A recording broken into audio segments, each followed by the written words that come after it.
Hello everyone, welcome to my YouTube channel.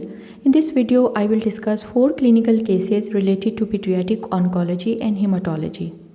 Case number 1. A mother brings her 3-year-old son with Down syndrome to the clinic because gums have been bleeding for 1 week. She reports that he has been less energetic than usual.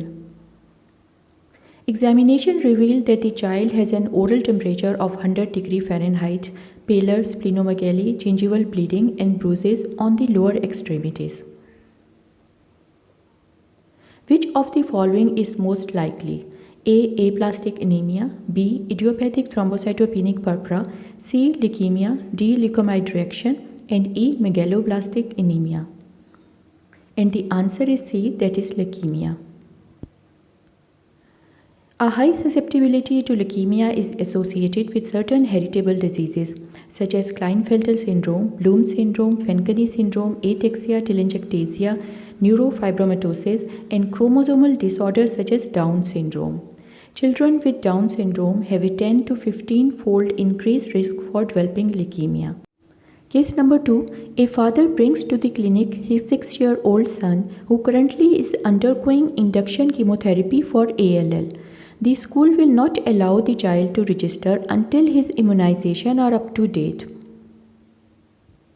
Which of the following is the best course of action?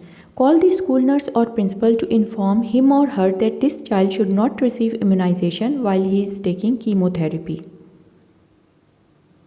B. Update all immunization except for measles, mumps, rubella and varicella. C. Update all immunization except for oral polio vaccine. D. Update all immunization. E. Call the school nurse or principal to inform him or her that this child will never receive immunization because of the alteration in his immune system. And the correct answer is A, that is call the school nurse or principal to inform him or her that this child should not receive immunization while he is taking chemotherapy. Live virus vaccines are contraindicated for the child with ALL and all members of the household during the chemotherapy and for at least 6 months after completion of treatment. Although the viruses in the vaccine are attenuated, immunosuppression from treatment can be profound and viral disease can result. Immunization without live virus, that is diphtheria, tetanus, inactivated poliovirus vaccine, hepatitis A and B, are not absolutely contraindicated in this case, but the immunosuppression with chemotherapy often inhibit antibody responses. Case number 3. A mother brings to the clinic her 4-year-old son who began complaining of right knee pain 2 weeks ago. Is limping slightly, is fatigued, and has a fever of 100.4 degree Fahrenheit. He has no lower extremity swelling, misalignment or weakness, but he has tenderness over the right knee, hepatosplenomegaly, and petechiae on his cheeks and chest. Which of the following laboratory test is most important? A.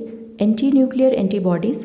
B. Complete blood cell count with differential and platelets. C. Epstein-Barr virus titer. D. Rheumatoid factor. E. Erythrocyte sedimentation rate.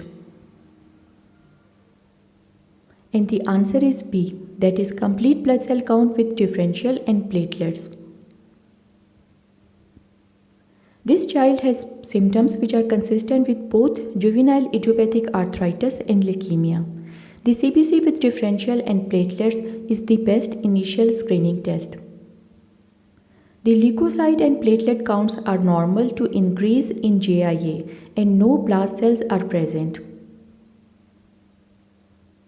Frequently, blast cells are found on the peripheral smear with ALL. The child in the question ultimately may require a bone marrow aspiration. Case number 4. 2 weeks after a viral syndrome, a 2-year-old boy developed bruising and generalized petechiae that is more prominent over the legs.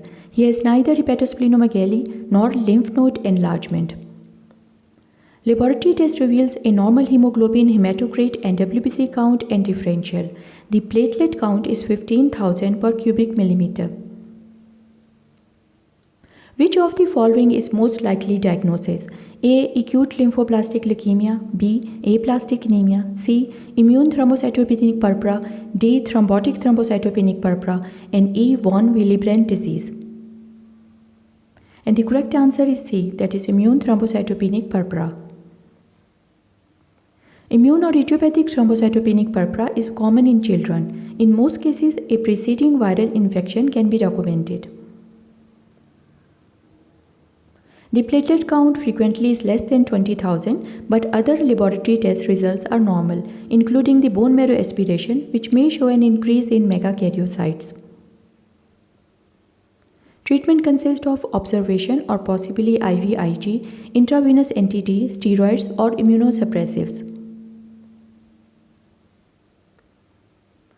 The history must be reviewed for other possible causes of thrombocytopenia, including recent MMR vaccination, drug ingestion, and human immunodeficiency virus. Thanks for watching. Please subscribe to my YouTube channel.